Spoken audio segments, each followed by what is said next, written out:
everyone, this is Sarah, the Catholic Homemaker. Today I want to discuss with you a book review on our homeschooling curriculum. It's Before 5 in a Row by Claire Lambert. First of all, welcome to everybody to my channel, and I would ask that anyone new here that you please subscribe to my channel if you're interested in my content, especially so we can continue to grow this community. Also hit the thumbs up button if you like this video. Share and comment below what your favorite preschool homeschooling book is. Also hit the notification bell for all notifications so you know when I post, which is every Monday at 12 noon Eastern Standard Time. This book is broken into two parts.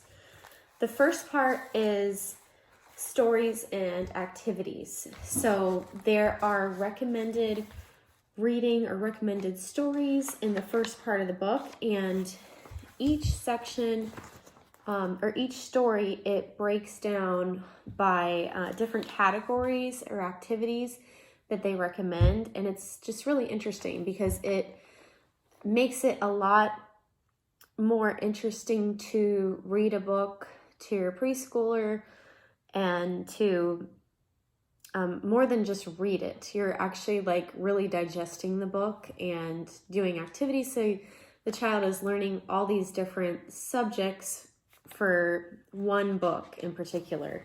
So I'm going to use, let's use Goodnight Moon as an example. So, well, before we get to that, I'm going to just show you some of the books that are in here. Jessie Bear, What Will You Wear? By Nancy White Carlstrom. There's Yellow Ball by Molly Bang. My Blue Boat by Chris Demarest.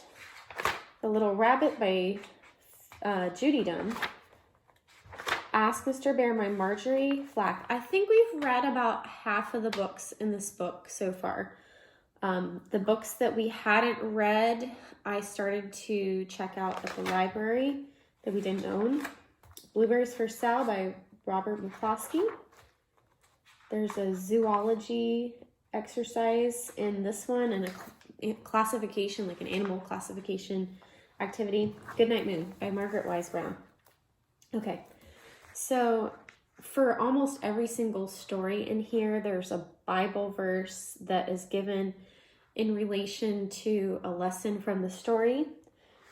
Goodnight Moon, it asks you to notice about the art in there, and it points out certain aspects of it throughout the book. There's a zoology section where it's just asking about the different animals that you see in the book.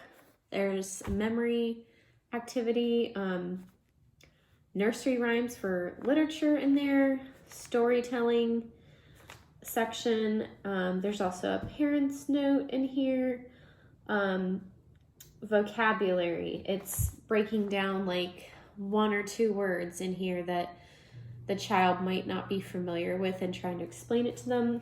And then shapes and art as well. So Goodnight Moon is a simpler lesson than some of the other ones, and it's also a simpler book, but it's just interesting how such a simple book, it can be digested in so many different ways. And let's see, I'll tell you what some of the other ones are in here. The Big Green Pocketbook by Candace Ransom. The Runaway Bunny by Margaret Wise Brown. The ABC Bunny by Wanda Gag. If Jesus Came to My House by Joan Gale Thomas. Caps for Sale, one of my favorite picture books by Esfir Slobodkina. The Carrot Seed by Ruth Krauss. The Snowy Day by Ezra Jack Keats, another classic. So there's a number of classical books in here. The Quiet Way Home by Bonnie Becker. Play With Me by Marie Hall Etz. Prayer for a Child by Rachel Field. I'm an Artist by Pat Lowry Collins. Angus Lost by Marjorie Flack. Katie No Pocket by Emmy Payne. We're Going on a Bear Hunt by Michael Rosen. The Red Carpet by Rex Parkin. Corduroy by Dawn Freeman. Another great classic. Jenny's Surprise Summer by Eugenie. And that's the end of the books in Before 5 in a Row. By the way, there are 3 other 5 in a Row books, but Before 5 in a Row is a preschool age, so it's between the ages of 2 and 4, and then it just gets progressively older with the other Before 5 in a Row books. So I think the next one after this is probably like 5 to 7 or something like that. And I'm not sure like the oldest age it goes to, but this is the only one that I have purchased so far. I actually purchased it as our first homeschooling book a few months ago. I was so excited because I had heard so many people talk about it before. I had a friend who had Before 5 in a Row. I think it's the book after this where it has the story of Ping, which is another great classic book. And she was just talking about some of the activities that go along with the story of Ping. So I might consider buying some of the other ones as my children get older. However, I will say that we haven't used this book too much. I used it a little bit over the summer with the books that we already owned.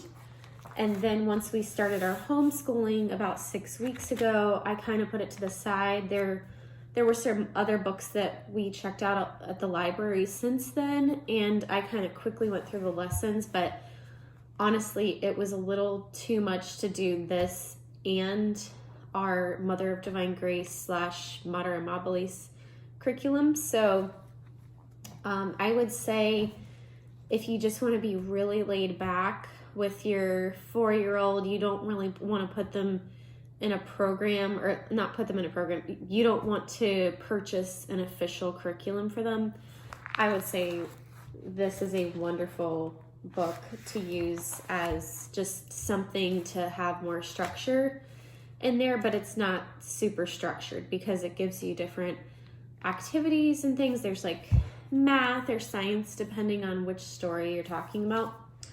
But let's move on to part 2.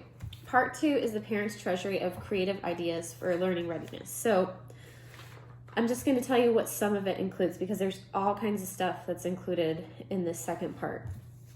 There's hand games, singing, music, dancing, making musical instruments, drama, make-believe, puppets, and puppet shows. These are like suggested activities that you can do with your child. Coordination is another section of part 2. And some of the activities suggested are the crab walk, hopping, skipping, galloping, playing with balls, and there's these are just a few things I'm mentioning, and there's explanations with each section. Small motor control, some of it includes threading and lacing, puzzles, sorting games, clay and dough. Then there's a whole section for bath time and different activities you can do with that. The kitchen, like a few pages specifically about the kitchen and how you can get your children involved. At the store, what kinds of things you can do with your children there. Toys, and then one of the toys they talk about are blocks, and another paragraph talks about like just how we have like too many toys available now. Like you go into a toy store and they just have like a wonderful selection of so many different toys, but the author makes the point that you don't always have to have all the toys. Sometimes it can actually be too much to have too many toys, and simpler is better. I hope you found this video to be helpful. Definitely let me know what you think in the comments below, and I hope you have a wonderful week. May God bless you and your family.